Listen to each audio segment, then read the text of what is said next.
Hey guys, welcome back to Understanding Anxiety with Trace. So in the last video we talked about sincerity and kind of the attitude that you need in order to make progress. And before I get to the actual efforts part, I want to make a stop at the kind of the when and where as far as we can make efforts. So I have for reference again the cycle of anxiety, which was the very first video that we had. And the point of this is that I want to show to you um, where and when it's actually appropriate to make these efforts, and as you kind of continue along, what parts are most effective at what times. Depending on where you are with it, whether or not it's even a good idea to make effort at a certain point in the cycle. And so here's what I want to initially talk about. Most of the work that we did in the first two modules of this was done in this lower part of the cycle. Where your energy is high, your anxiety is low, and we were trying to kind of get that snowball effect and build up some more momentum so we can make progress. That way we can start communicating with it.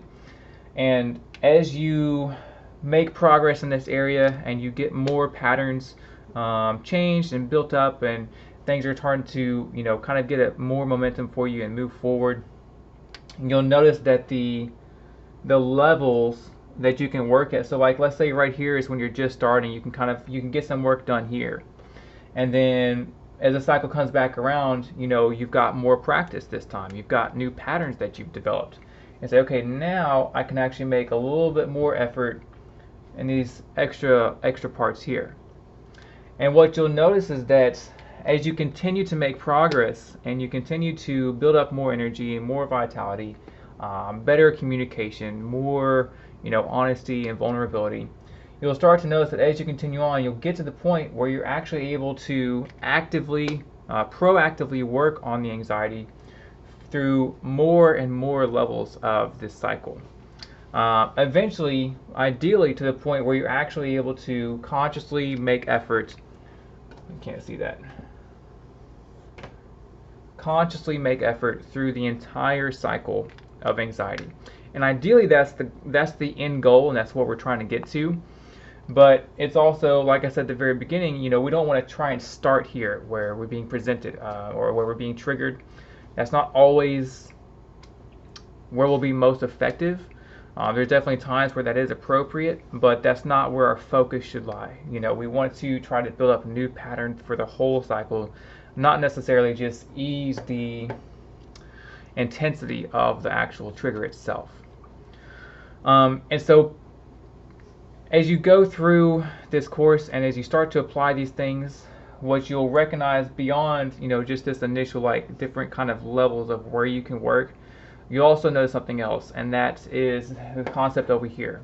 So LC is life conditions and BP is blueprint, and these two things are not equal to each other. And this is just a different way of saying the same thing that we all do. Life happens. Circumstances are going to be what they are. You're not always going to have ideal circumstances.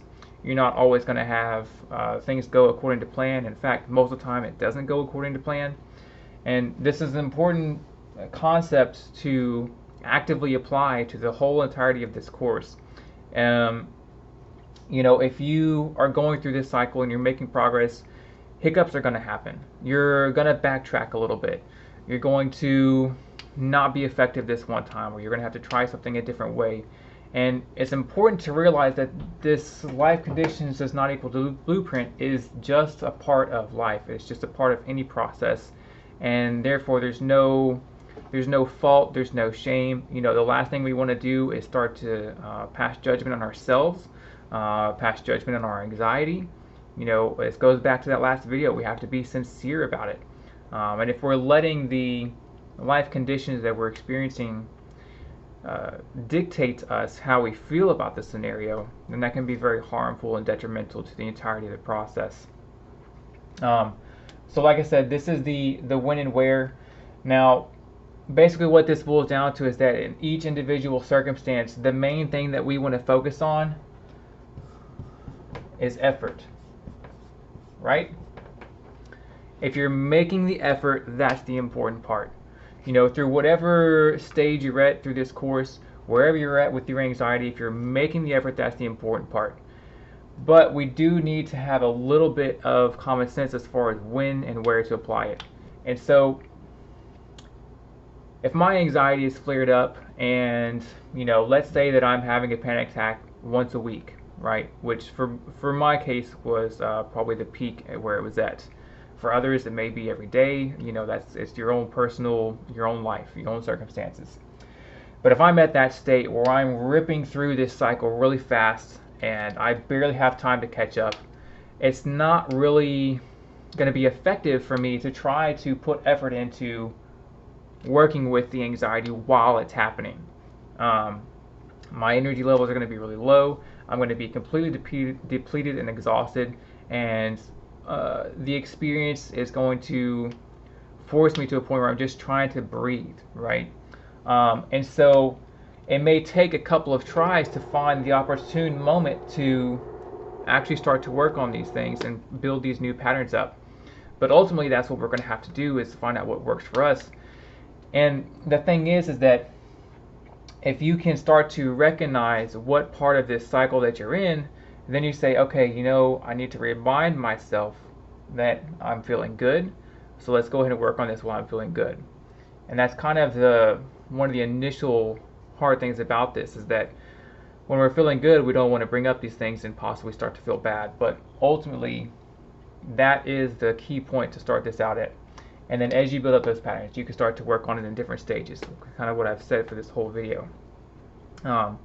So this idea is designed to present to you how to figure out which parts of the cycle that are going to work best for which efforts, what patterns you can apply to different parts. Because I know these things are abstract and some of it may seem redundant or cross-reference with other parts. But again, I'm just trying to structure in a way so we can, before we go to these next couple of final videos, we have to have the right sincerity. We have to be able to know when and where to apply these efforts in order for them to be most effective and most appropriate. So again, if you guys have any questions, leave a comment, send me a message. I'll be happy to make another video or reply directly if that's what you'd like. In any case, I will see you guys next time.